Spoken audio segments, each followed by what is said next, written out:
Tiana Sandang yang lurenga Limsay vertamay Itong ending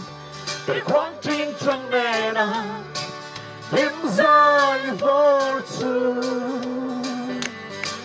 Đi giống căng tông màu lâu Suy lung lên phát tê Om harlung lên đầm na Sau tuy đinh zdori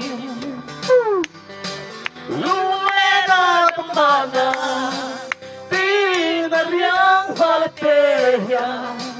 Om harlung lên đầm na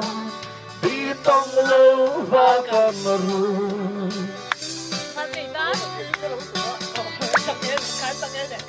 Lung sông anh tâm nghe Berkwanting trong nena Sau tuy fortune Mase hai đâm nami Đón chi cần nung kê Trả lại cần vắng xuông Đi sông cần mong mơ lâu Suy lưng lên phá lập đê nhà Ôm harlung lên đầm na Sau tuyên glory Lung lên đầm na Đi na riang phá đê nhà Ôm harlung lên đầm na Đi tông lâu và cần ru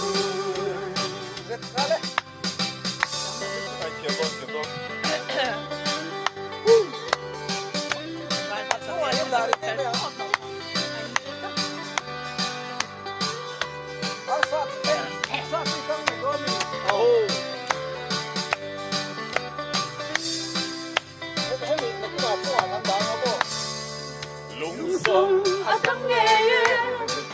Berkwanting trong nena Sau tuy fortune Mase hai đâm nami Đón chi cần nung kê Trả lại cần vắng xuông Đi sông cam tông mơ lâu Rơi lung lên phá tê nhà Om harlung lên đầm na Sau tuyên zdori Lung lên đầm na Đi na riang phá tê nhà Om harlung lên đầm